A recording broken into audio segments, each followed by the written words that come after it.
Migao mochung'ne weche pinje maoko Musalia Mudavadi ochopo Moscow e piny mar Russia kama odhi timo lalruok ewi wach mar ni nitie jo Kenya ma ochwal e pinyno kendo rwaki e lweny. Jafwambo marwa Ojwang' Barcelona nigi lerno. En romo ma igeno ni dhi kelo ler ewi jo Kenya ma iyango ni ne otere piny mar Russia kendo orwake lweny ma pinyno ma sani gigore gi jolweny mag Ukraine. Jatend migao mar weche ma oko Musalia Mudavadi mane owuok e pacho ka osechopo e piny Russia kama odhi bet kod romo makende gi jotend sirikand Russia.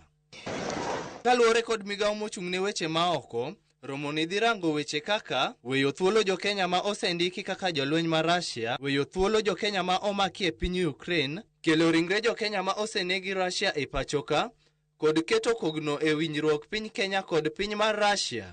Jambete mar Kenya e piny Russia wacho ni jo Kenya 252 oyangi ni osendik kaka jolweny Russia, ka ei kwan no ji 44 oseduogi Kenya, joma osewito ngimagi gin ji 10, ka ji 38 nitiere osiptal.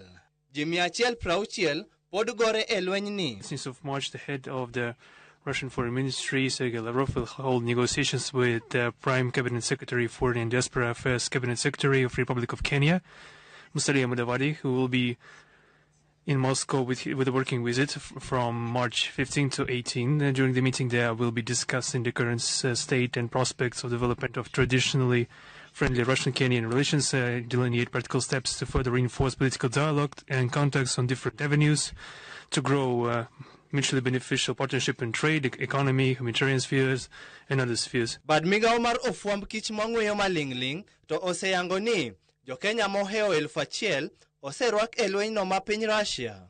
Ojwang' Barcelona, Ramogi TV.